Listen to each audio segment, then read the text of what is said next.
Good morning, everyone, and welcome to Activities for People Living at Home with Dementia. My name is Gail Snyder. I'm the Executive Director for Dementia Friendly Fort Worth.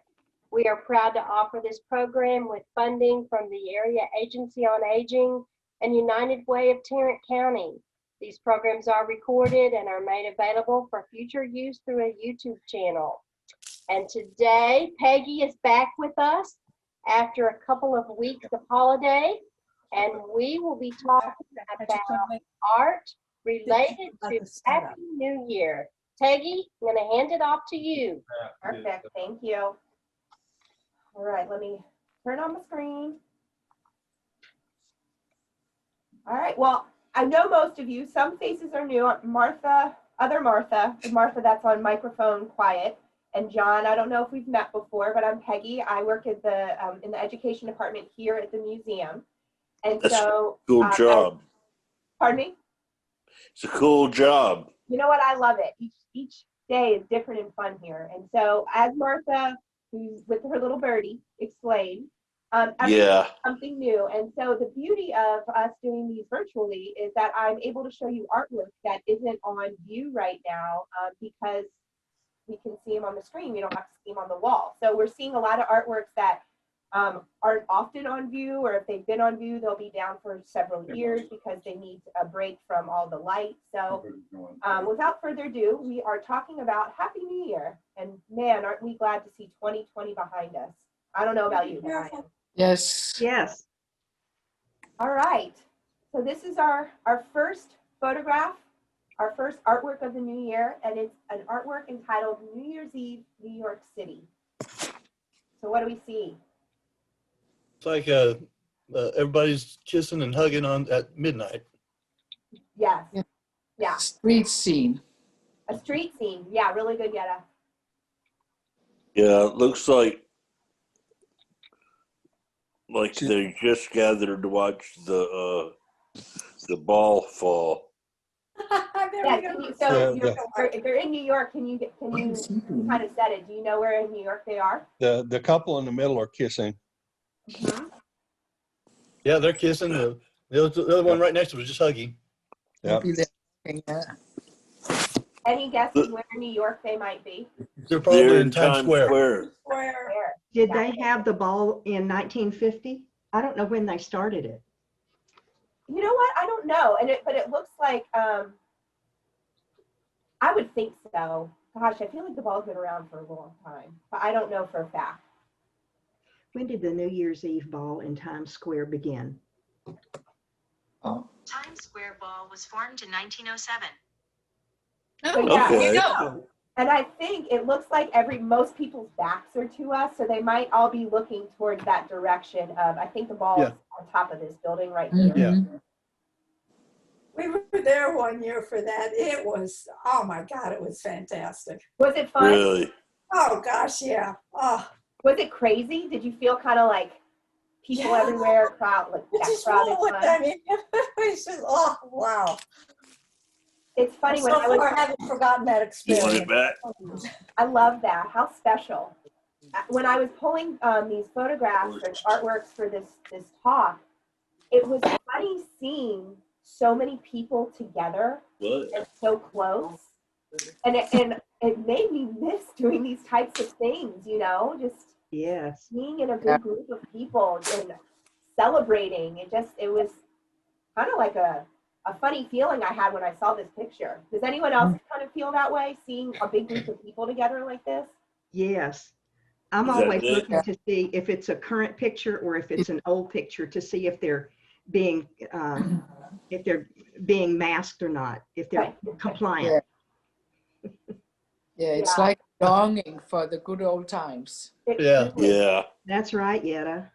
And I don't know if you guys were watching like ABC or NBC when they would show Times Square this year for New Year's.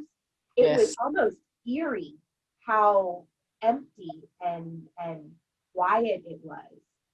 Really? These pictures, and it's just you can kind of feel the cold. You can hear the loud people, you know, talking and commotion and the horns, people's New Year's horns, and this photograph is a perfect slice of life from that type of celebration. Mm-hmm. It is. So this particular photographer, his name's Dan Wiener, and he was from New York. He spent a long time doing advertising photography, and then he ended up completely switching gears after World War II and really focusing on photojournalism. And so that really is that capturing the daily, the slices of life like we were talking about, and not too much staging, but capturing things for what they were. And so this is one photograph from a whole series of that night. He was just walking around Times Square and snapping really sweet pictures. This is the only one we have in our collection, but this particular photographer is in almost any major museum's collection in the US. And they have pictures of like 3 teenage boys all wearing their New Year's hats with their arms around each other, or a horn, someone selling the New Year's, the little horns on the street. So there's some people he knew, some people he was just kind of passing through. And this was during a time of photography where this street life, candid, almost ability to kind of see yourself in any one of these photographs, because it's very recognizable in terms of the scene you can experience, or you can relate to what you're seeing. So that's what this photographer was really known for. And he died actually 39 years old. He died in a plane crash. So he was photographing for a lot of magazines, Fortune, Collier's, Variety, different magazines. And then he unfortunately had an untimely death. So while he was really gaining notoriety, he was then no longer producing. Oh. I thought this was a really sweet, this is like the definition, when you think New Year's, you kind of think of this type of scene. Mm-hmm. So we're gonna go, so I'm gonna preface this with all of the artworks I'm showing you aren't necessarily New Year's, but to me have an air of something you might be doing on New Year's Eve. So this one is specifically New Year's Eve. But this one might be what like your dining rooms looked like in years past. I don't know about the standing on the table part, but you know, enough wine is served, anybody could be standing on the table. So here is, Wearing a lampshade. say that again? She could be wearing a lampshade. Yeah, yes. So we always call that the Lampshade Award. Whoever seemed to be having the most fun that night or won that award. So we've got here a still from a movie. It's a silent film, Affairs of Anatole. And this is the photographer Carl Strews. And Strews we have seen now for the last couple of visits. He's the one that had the really cool Christmas cards. He's the one that he moved to LA, and we had a picnic picture of them on the beach, and we were trying to figure out who the little kid was. And this is that same photographer. But this is a still from a movie he took when he was working with Cecil B. DeMille. Oh, Awesome. So that is awesome. So this movie was made in 1921, and Cecil B. DeMille had hired him. That's what brought him to LA. Hired him to be a second cameraman. So he helped with getting the right shot. He helped with staging within a scene to make sure people's lighting was right. He was really good at creating that visual effect, which is what DeMille was really looking for. So what do we see here that kind of reminds you maybe of a New Year's You situation? should get one. Champagne, Champagne, toast. toast. But I might forget it. The ladies Yeah. were, Dressed up. They're all the ladies super, were dressed Yeah. up. Yeah. Yes, super dressed up. They all look really dressed up. and all that for a Dinner. special event. Dinner. Dinner, Having that's right. dinner. Is that a tuxedo? It looks to be. Yes, it is. Yeah. Black tie? Yeah, black tie for sure. Can any of you remember, and it might even be the loungewear you had on this year, can you remember a really fun outfit you wore for New Year's Eve? Oh, we were so 70s. We didn't ever really dress up for New Year's Eve. So what would you wear? What did you have on? Like jeans and some sort of sweater? Jeans and sweater, depending on where we were, sweater if we were up in Kansas, or a coat. And we moved down to Texas, and it was maybe a shirt, long sleeve shirt, or maybe sometimes a sweater. So you wouldn't bring out your tux with the tails and everything? That No, was my your tux is always at the cleaners. I only got to go to one place fancy ever for a New Year's Eve, and I had made a dress in homemaking class in high school that was a blue brocade. Uh-huh. And I wore that blue brocade for that New Year's Eve, and it was the most magical night ever. But I've never dressed up before. Good. Say again, Peggy? Where did you go, or what did you do that allowed you to wear such a fancy dress? I was visiting an aunt in Memphis, Tennessee, and the man that I was dating had relatives in Memphis, and they had a membership to the top of the Mark, which was like the top of Reunion Tower. Uh-huh. And you had to be a member to get in, and they loaned him their membership for the night so he could take me. We were both Texans, but we were coming through from visiting friends. Oh, how fun. Yeah. Having fun. Thank you for that memory. I loved hearing it. How about, and was anyone the host for a fancy party, kind of like what we see here? Yetta, you pointed out the nice dinner. Speak up. Did you guys ever do, like, you cooked a big dinner and brought out all the nice china? Did anyone have that type of New Year's? Not for New Year's. We used to do it for Christmas, when we would have a Danish Christmas luncheon for all our friends. Cool. Oh, They would come, we would all not dress up like this, but the men had jackets on, and and I took out the nice the porcelain and all of that. That was a lot of fun. That is Usually Christmas and Easter is when my mother brought out all of the china, Mhm. And made a elaborate, of the table. Of course, we didn't appreciate it as kids, it was just dishes to us. Mhm. Oh my gosh, and your mom probably slaved over it all day, the night before, that had to hand wash every dish, every piece of silverware. Absolutely. Couldn't put those in the dishwasher Uh-uh. Yeah. if you had a dishwasher. If you had a dishwasher, yeah. Yeah. And like even the beautiful stemware, I'm going to go to the next artwork because it fits. The beautiful stemware that they're holding with their drinks. Yeah. Mhm. Those Mhm. beautiful glasses. It was pretty. Isn't that beautiful? Yes, it is. Did anyone have special cups? Like, do you remember using, like your mom using, or your grandparents pulling out special china or cups or anything for Christmas, New Year's, anything like that? Christmas. Christmas, yeah. I John's think mom. sauerkraut for Yeah. Christmas dinner. Because when Here. I always wanted to. I Yes, wanted you to can tell them and they'll be able to hear you. So anyway, John's mom has Christmas dishes. Uh-huh. They're all different. That's pretty. Yeah, there's, Every my plate was grandmother had the different. spode ones with the Christmas tree in the middle. Yes, spode. Hmm. And I always wished I had those and never did. Did you feel special when you were eating off of them? yes, It but felt she used special. them year round too. But she has gold silverware. I mean, gold colored, but it's gold silverware. I don't know. It's not gold plated, is it, John? No, Surely it's not. It's just gold colored, but it looks like gold. You're How eating with fancy. gold I know, silverware. it is gold. It's gold, like dusted or something. You're getting an arm workout every time you're taking that salad fork to your. Yeah. But I remember growing up, we always had sparkling that Martinelli sparkling cider. Oh, yeah. At New Year's Eve, we had a Christmas, and then of course we had like extra bottles from Christmas, so we would drink it on New Year's Eve.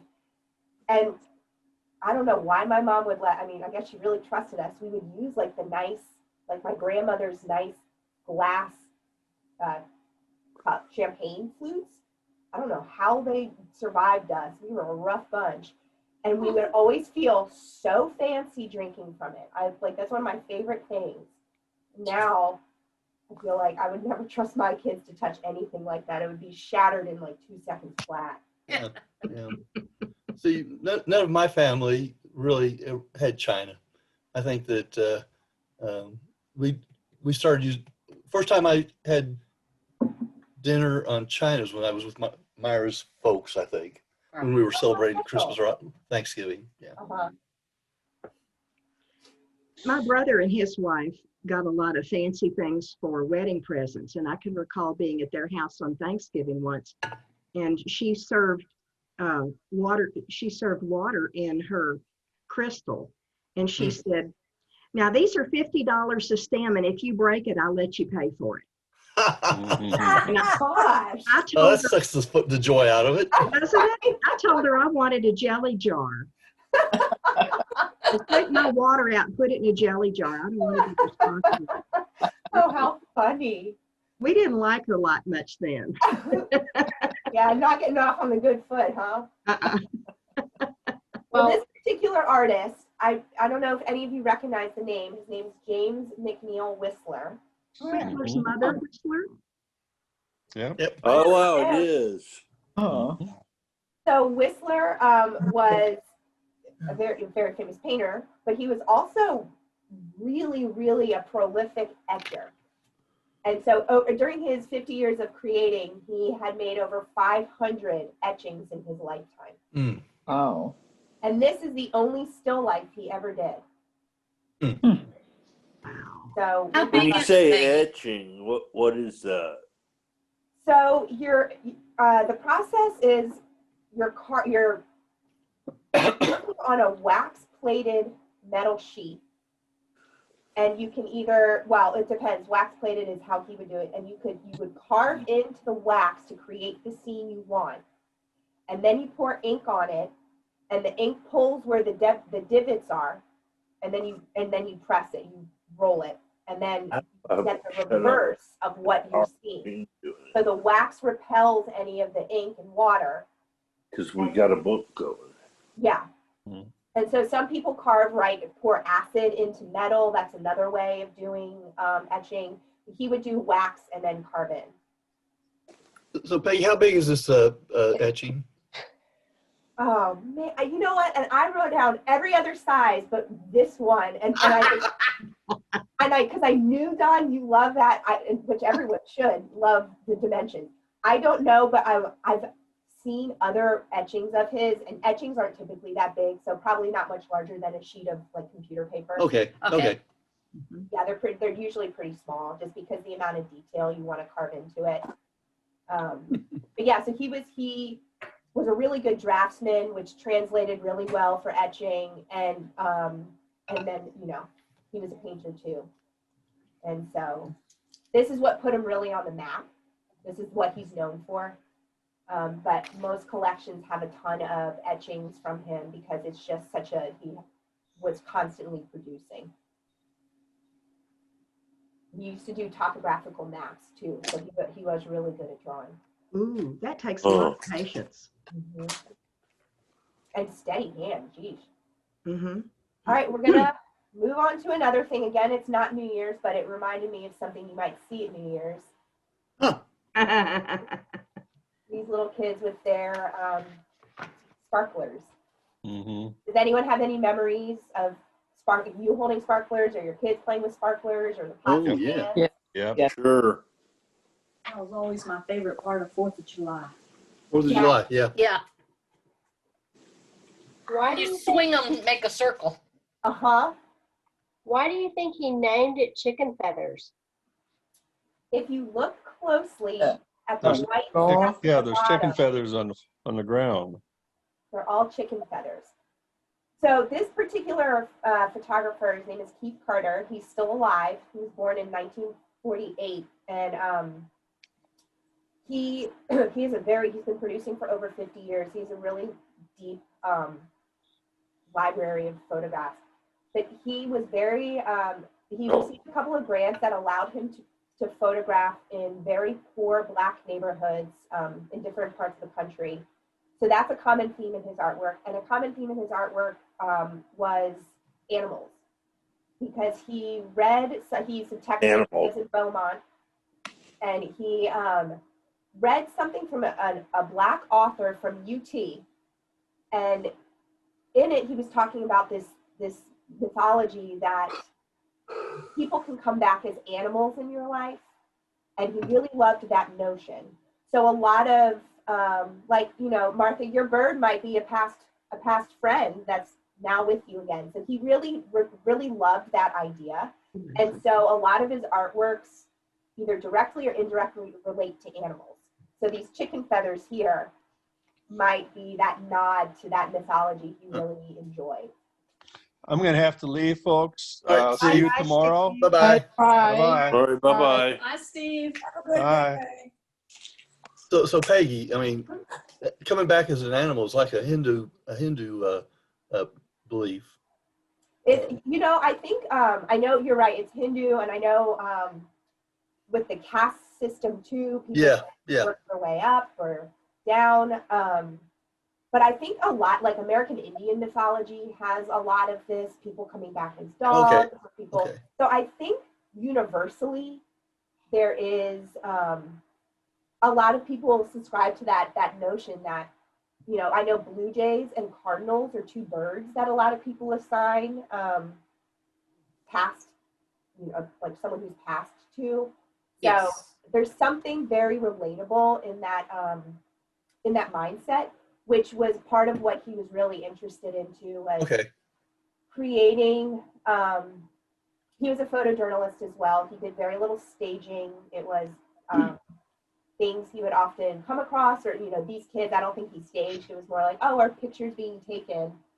Let's get together for a picture. But he wanted to, every image he created, he was really thinking about, how can I create an image where other people can relate to it?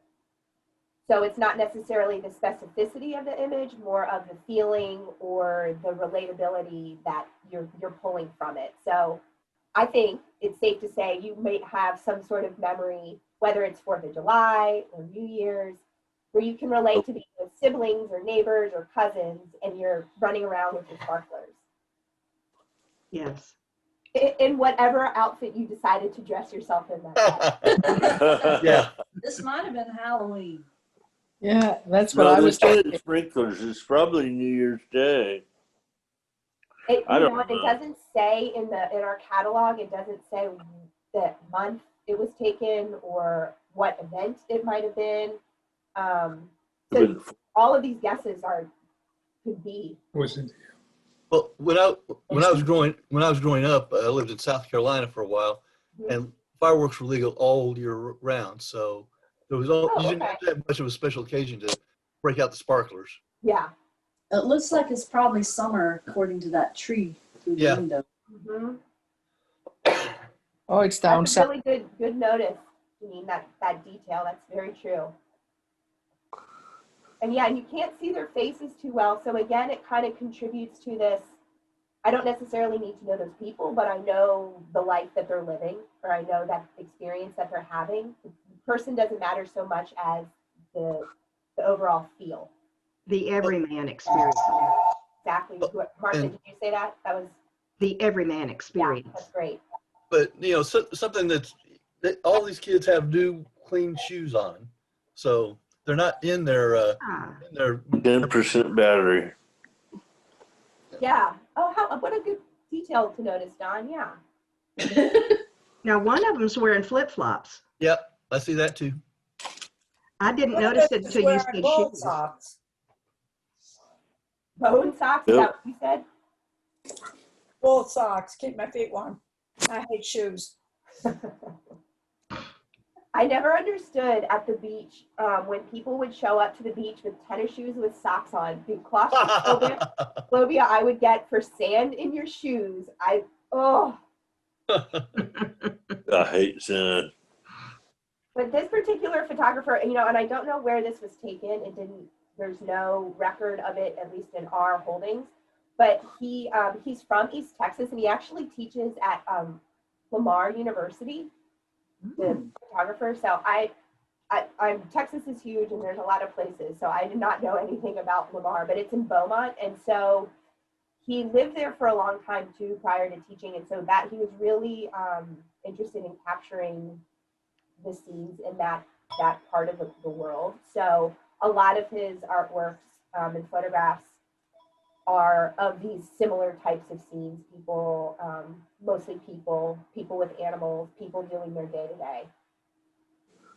We got one more, and this is a photographer we've looked at several times. But Oh, I love Elliot Porter. yes, Martha, good memory. We've seen him with his birds, we've seen him with his landscapes. Now we're seeing him with his churches in Mexico. Oh, wow. So this, it's not January 1st, but it's close to January 1st. It's December 25th he took this picture. And he was traveling throughout Mexico in 1954 and 1955 with one other photographer. And the two of them were set out to do two missions. One, take pictures of churches, church facades, church interiors that typically Catholic churches that were throughout the country celebrating the faith and the beauty of their religion. And then the other one was to celebrate the color of the culture and capturing different festivals and parties surrounding the church, but surrounding their culture in general, Mexican culture. So this was kind of a perfect fusion of that project. And then he and this woman produced a book in 1956, really focusing on the churches that they saw.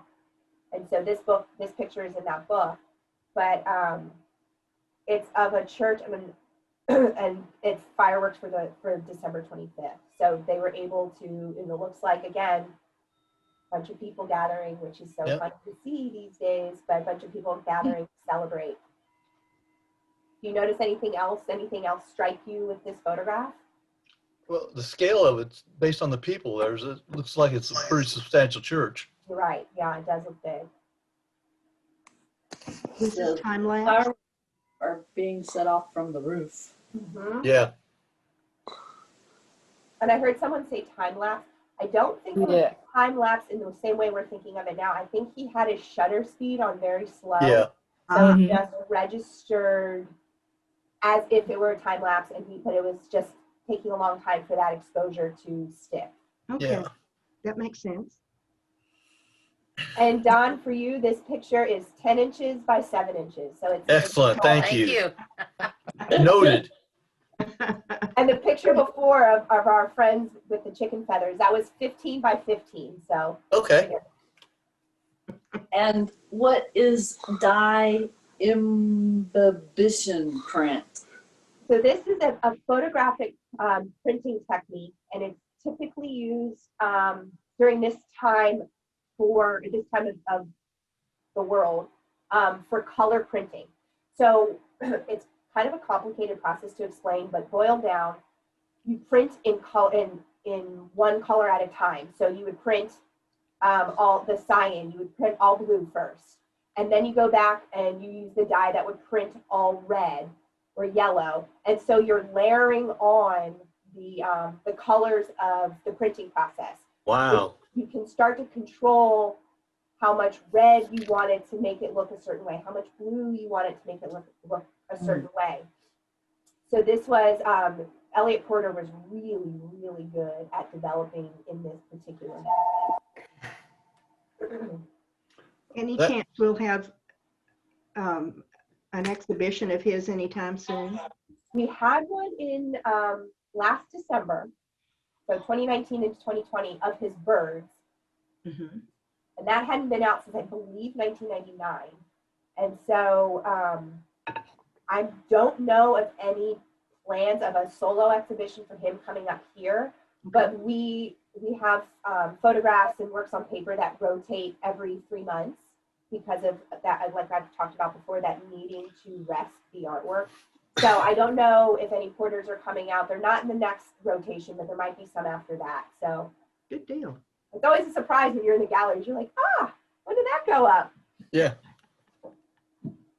I remember years ago when I had my darkroom and I used to, get my black and white film, put it in my little camera and Cool.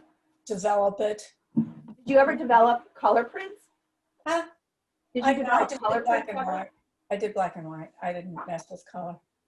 And then I would print some of the photos, and my younger daughter would help me because she thought it was such fun to mess with all those chemicals. Cool. Yeah.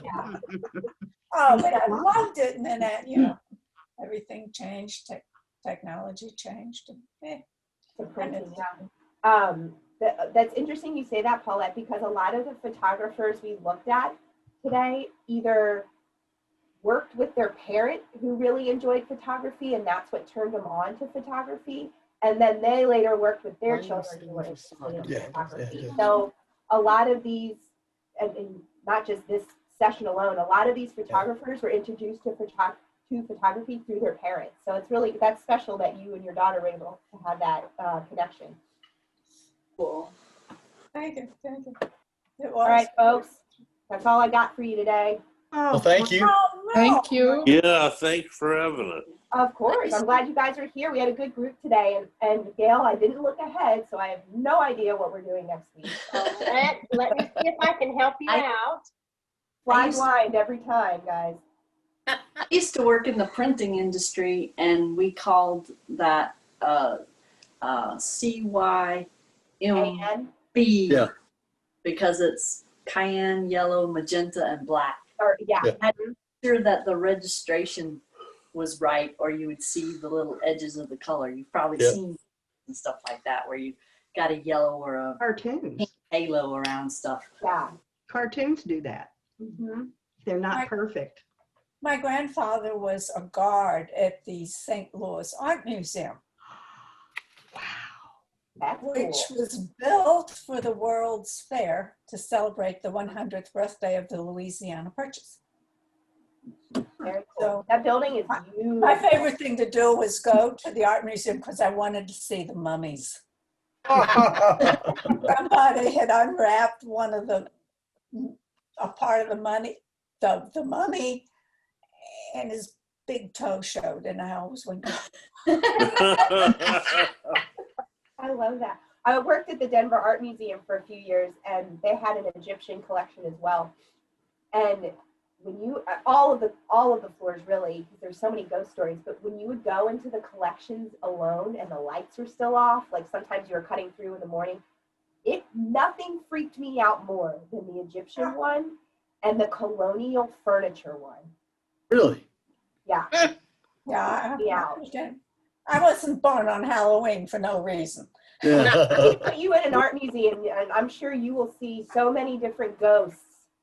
Oh, Careful how you spell witch when you talk about me. So next week, we will be talking about mountains. Oh, Ooh, mountains. That's good. yes. all right, guys, get your best mountain stories ready. We'll talk You about got them next week. Bob Ross, Happy Little Mountains, Happy mountains. Happy Mighty Mountains, Yeah, that's what Beardstott was All thinking. when Mighty he was painting. Mountains. See, All right, friends. Bye. Thank Bye, you all. Peggy. Thank you, Peggy. Bye-bye. I'll see you Bye-bye. Next week. Bye. it'll be a peak experience. There you go. I love that. All right, let's see what's up for tomorrow. Cookies. Cookies. You have Cookies. you're remembering our discussion from yesterday. Yes. Tomorrow we will be back in the kitchen for a new recipe of white chocolate macadamia nut cookies. Ooh, Ooh. John will love those. Yeah, now we will be singing again tomorrow, so we won't be there. Okay, well, Hans and Yetta, just so you know, I have mixed it up for the first quarter, and we will be doing some cooking on Tuesdays. Okay, all right. So you won't miss them all. Okay, good. Did some Good. rearrangement just so that you could be there for some of the cooking sessions. Oh, thank you. Thank you. That is sweet Thank of you. you. Yeah.